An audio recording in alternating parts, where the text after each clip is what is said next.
2월 4일 금요일 뉴스동아의 온라인 큐티를 시작하겠습니다. 오늘 큐티의 본문은 마가복음 1장 35절부터 45절까지의 말씀이고요. 제가 오늘 읽을 말씀은 44절 한 절의 말씀입니다. 이르시되 삼가 아무에게 아무 말도 하지 말고 가서 내 몸을 제사장에게 보이고 내가 깨끗하게 되었으니 모세가 명한 것을 드려 그들에게 입증하라 하셨더라. 아멘. 오늘 여러분들과 함께 나눌 말씀, 이 제목은요, 율법은 입증만 가능할 뿐 회복은 불가능합니다. 율법은 입증만 가능할 뿐 회복은 불가능합니다 입니다. 샬롬, 벌써 금요일입니다. 말 그대로 금요일입니다. 오늘 하루 하나님의 은혜로 어떤 말씀으로 승리하시기를 축복합니다. 오늘 말씀은요, 문맥상 우리가 알 수 있는 것이 동네에 많은 사람들이 끊임없이 예수님을 찾아왔고 각종 어려움들을 예수님께 의탁했다라고 우리는 생각할 수 있습니다. 그 상황에서 예수님의 모습은요, 성경에서 이렇게 분명하게 보여주고 있는데요. 제가 읽도록 하겠습니다. 마가복음 1장 35절의 말씀입니다. 새벽 아직도 밝기 전에 예수께서 일어나 나가 한적한 곳으로 가사 거기서 기도하시더니 아멘. 여러분, 종종 우리가 신앙적 행위를 해야 할 때 혹은 독려할 때에 가끔씩 어떤 사람들은 왜 그것을 해야 합니까? 라고 묻는 사람들이 있습니다. 왜 그것을 해야 합니까? 왜 그것을 하지 말아야 됩니까? 물론 우리는요, 이 질문에 대해서 답할 줄 알아야 하고요. 그러한 질문을 해도 괜찮은 공동체가 되어야 합니다. 저는 그러한 공동체가 건강한 공동체라고 생각합니다. 그래서 오늘 말씀이 바로 그러한 부분에서에 대한 대답을 할 수 있는 부분인데요. 어떠한 부분이냐? 우리가 반드시 기도해야 하는 이유라는 그 질문에 대한 정확한 답이 될 수 있지요. 왜 기도해야 됩니까? 라고 묻는 사람들 굉장히 많이 있습니다. 근데 신학적으로 여러 가지 설명할 수 있지만요. 우리가 반드시 기도해야 되는 이유, 바로 오늘 말씀이죠. 예수님께서도 기도하셨다라는 것입니다. 여러분, 얼마나 간절한 사람들이 예수님을 기다리고 있었습니까? 저는 이 부분을 생각할 때 가룟 유다가 떠오르는데요. 정말 귀한 옥합을 깨뜨린 마리아에게 가룟 유다가 꾸짖지 않습니까? 왜 꾸짖습니까? 합리적이지 않다. 경제적이지 않다. 지난주 담임 목사님 말씀이지요. 그렇게 하지 않고 합리적으로 경제적으로 했다면 더 좋았을 텐데 라고 꾸짖습니다. 이처럼 세상은 혹은 믿지 않는 사람들은요, 우리에게 굉장한 그런 큰 질문, 그런 도전들을 하는데 어떤 도전이냐? 왜 예배를 드려야 되느냐? 그것에 대한 답을 하라라는 것이죠. 왜 귀한 시간을 왜 예배로서 허비하느냐? 왜 귀한 시간을 기도함으로써 허비하느냐라는 것입니다. 36절, 37절 제자들이 한 이야기를 잘 들어보십시오. 시몬과 및 그와 함께 있는 자들이 예수의 뒤를 따라가 만나서 이르되 모든 사람이 주를 찾나이다. 아멘. 제자들이 예수님을 찾았습니다. 그리고 예수님께 나아가서 뭐라고 말을 했냐? 예수님, 모든 사람이 주를 찾습니다. 왜 찾습니까? 그 동네의 모든 사람들이 가지고 있는 아픔과 슬픔과 괴로움과 어려움을 들고 기다리고 있다라는 것이죠. 어제 말씀 마지막 부분 보면 아시지 않습니까? 해가 지는 그때에, 어두워지고 있는 그때에 수많은 사람들이 예수님이 있는 그 문 앞에 서서 기다리고 있었던 것처럼 많은 사람들이 여전히 기다리고 있기 때문이다라는 것이죠. 그때에 예수님께서 만약에 기도하지 않는다면, 기도하러 가지 않고 그 시간에 한 사람, 두 사람, 아니 5사람, 6사람, 10사람 이상을 만나줬더라면 그들의 인생이 변화되고 더 가치 있는 일이지 않겠습니까? 그런데 예수님은 그렇게 하지 않았다라는 것입니다.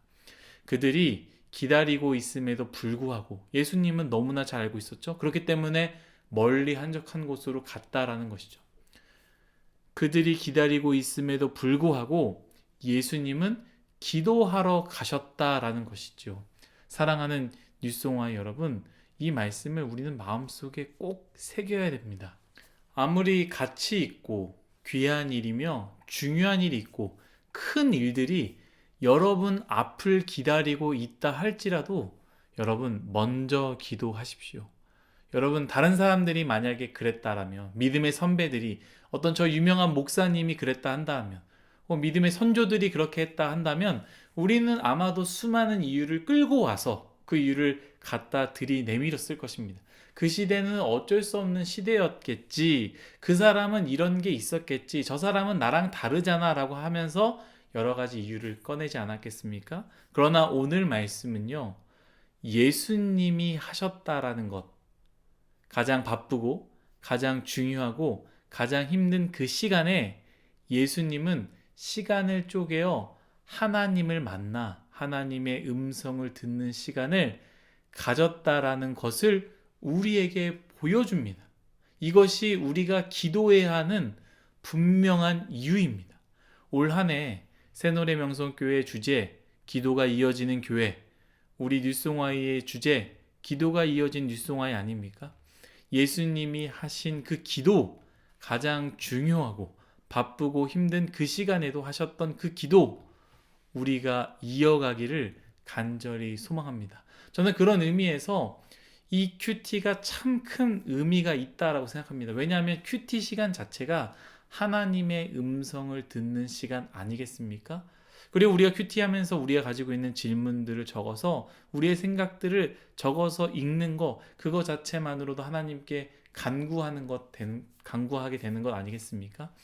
내 생각을 내려놓고 하나님 말씀을 듣는 시간입니다. 말씀을 묵상하며 하나님께 하고 싶은 말씀을 올리고, 또한 하나님께서 하시는 말씀을 잠잠히 묵상하는 시간이죠. 예배는 어떻습니까? 예배도 마찬가지입니다. 하나님의 말씀을 듣는 시간, 우리가 하나님께 간구하는 시간, 통성으로 기도하는 시간, 얼마나 귀한 시간입니까? 이 시간들이 쌓이면 이것이 우리의 힘이 되고요, 능력이 될 것입니다. 여러분, 기도해야 합니다. 예배 드려야 됩니다. 큐티 해야 합니다. 이것을 꼭 기억했으면 좋겠습니다. 다시 말씀으로 돌아와서 마지막 부분을 나누고자 합니다. 예수님께서 나병 환자를 고치시는 장면이 나오는데요.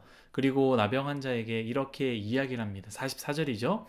이르시되 삼가 아무에게도 아무 말 하지 말고 가서 내 몸을 제사장에게 보이고 내가 깨끗하게 되었으니 모세가 명한 것을 드려 그들에게 입증하라 하셨더라. 아멘. 여러분, 이 당시에 나병 환자에 대해서 설명하지 않아도 잘 알 것입니다. 지금도 나병 환자에 대해서 우리가 굉장히 많은 생각을 하지 않습니까? 그런데 그 당시에는 얼마나 더 했을까요? 나병에 걸린 순간 격리가 됩니다. 따로 살게 되지요. 그것은요, 당연히 먹고 사는 문제가 따라오게 됩니다. 점점 악화가 되면서, 그러면서 죽음을 맞이하게 되죠. 죽음마저도 쓸쓸하게 혼자서 죽게 되는 것이 바로 나병 환자의 삶의 모습입니다. 이러한 나병 환자가 사람들의 시선을 피해서 용기를 갖고 예수님께 달려옵니다. 그리고 깨끗함을 받습니다. 오늘 읽은 말씀이 바로 그 이유, 예수님께서 그 나병 환자를 깨끗하게 하시고 나서 하신 말씀, 너가 깨끗하게 되었으니 모세의 명한 것을요 그들에게 입증하라, 이 부분을 말씀하셨는 거죠. 저는 이 말씀을 묵상하는데요, 얼마나 은혜가 되었는지, 제가 은혜를 받았는지 모릅니다. 여러분, 모세가 명한 것을 드려 그들에게 입증하라라는 것, 이 모세가 명한 것이 무엇이냐 생각할 때 율법에 의한 제사입니다. 레위기 14장을 찾아보면요, 이 나병 환자에 대한 이야기가 쭉 나와 있습니다. 나병 환자가 깨끗하게 되었을 때 어떻게 해야 된다, 어떤 제사를 드려야 되는지가 나와 있습니다. 그런데 이 모세 율법 레위기를요 자세히 보면요, 이렇게 두 가지로 크게 나눌 수 있는데요. 첫 번째, 어떤 증상이 나병에 걸린 것이냐라는 것을 설명합니다. 그러니까 이것이 나병이다, 이것은 나병이 아니다, 이것을 설명하는 말씀이 있다는 것이죠. 두 번째, 나병에서 나은 후에 드려야 되는 제사 4가지에 대한 설명을 합니다. 그런데 제가 이거에 대해서 왜 은혜를 받았느냐? 어딜 봐도 나병에 걸렸을 때 회복하기 위한 율법은 없었다라는 것이죠. 아니, 나병뿐만이 아닙니다. 모든 질병이 마찬가지입니다. 제가 이 말씀을 찾아보고 또 말씀 묵상하는데, 그렇구나. 율법은 내 병을 증명할 뿐이지 치유할 수는 없구나. 율법은 병에 걸렸는지 안 걸렸는지 설명을 할 뿐이지 나를 새롭게 하거나 깨끗하게 할 수는 없구나. 이처럼 율법은요, 나의 지금의 모습에 대해서는 정확하게 정의를 내려줍니다. 너는 나병 환자야. 너는 나병 환자가 아니야. 너는 이제 나병 환자가 더 이상 아니야? 너는 이제 깨끗해졌어? 아니, 너는 여전히 나병 환자야. 라고 이렇게 율법은 우리 모습에 대해서 정의 내려준다라는 것이죠. 이걸 신앙으로 끌고 오면 이렇게 말할 수 있습니다. 신앙에 대해서도 마찬가지죠. 율법이 기가 막히게 우리 양심을 통해 말해줍니다. 나의 신앙이 어떠한지, 모습이 어떠한지 정확하게 말해줍니다. 나 기도하지 않는다. 예배드리지 않는다. 열정이 없다. 말씀을 안 읽는다. 묵상하지 않는다. 경건하게 살지 않는다. 음란하게 살고 있다. 남을 속이고 있다. 등등 우리 현재의 모습에 대해서 분명하게 정의 내려줍니다. 그런데 동시에 이 율법은요, 회복에 대한 방법을 알려주지 않는다라는 거예요. 나병에 걸렸으니 이렇게 하면 다시 새롭게 된다. 새로운 삶을 살 수 있다라는 것을 말해주지 못합니다. 그 말은 무엇이냐? 내가 아무리 율법을 잘 지킨다 할지라도 그 율법은 나의 삶을 회복시켜 주지는 못합니다. 율법을 아무리 지켜도 나병이 치유되지는 못합니다. 아무리 율법을 지켜도 내 삶이 죄의 삶에서 벗어나지는 못한다라는 것이죠. 그러나 오늘 예수님은 나병 환자를 치유하셨다라는 거죠. 율법은 나병 환자를 치유하지 못하지만 예수님은 나병 환자를 치유하실 수 있다라는 거예요. 우리의 율법의 행위로는 우리의 모든 가지고 있는 죄의 짐을 해결받을 수 없지만 우리의 행위로는 나의 모든 질병, 영적인 질병, 육적인 질병, 물질적인 어려움과 물질적인 복 해결할 수 없지만 예수님께서는 하실 수 있다라는 거죠. 예수님이 회복하게 하시고 깨끗하게 하시며 다시 살아갈 은혜를 주시며 내일 또한 주신다라는 것이죠. 저는 오늘 말씀을 묵상하며 내가 이렇게 하면, 내가 저렇게 하면 잘 살 수 있겠지라는 잘못된 생각을 깨뜨리게 하셨습니다. 내가 어떤 행위를 한다 할지라도 나를 새롭게 하지는 못하겠구나.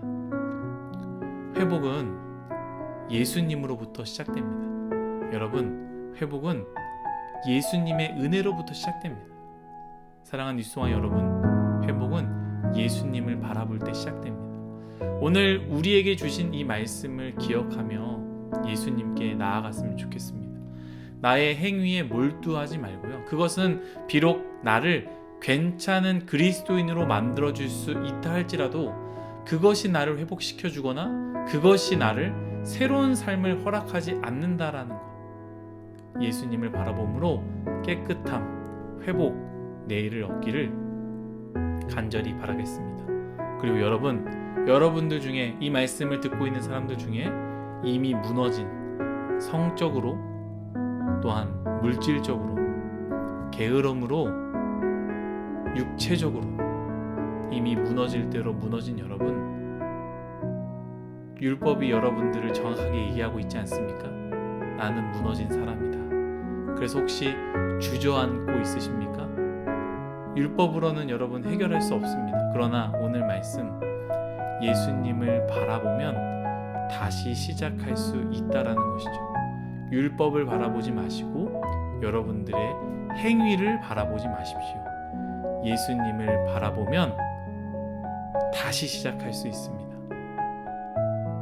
나병 환자처럼 예수님께 나아가십시오. 그러면 예수님께서 모든 것들을 새롭게 하실 것입니다. 기도하겠습니다. 하나님, 모든 것이 다 하나님의 은혜임을 고백합니다. 주님, 율법은 우리가 지금 어떠한 모습인지 정확하게 이해하게 해줄 뿐 나를 회복시키거나 새로운 삶을 허락하지 않습니다. 율법이 설명하는 나의 삶은 정말로 깜깜하고 더럽고 음란하고 소망이 없는 나의 현재의 모습입니다. 주님, 율법을 통해서 내 행위를 통해서 그것을 벗어나려고 하지 말게 해주시고 예수님을 바라봄으로 인해 회복을 얻게 되는, 새로운 삶을 얻게 되는, 내일을 얻게 되는 아름다운 우리의 인생, 뉴송아이의 인생 되게 하여 주옵소서. 감사하며 예수님의 이름으로 기도드렸습니다. 아멘.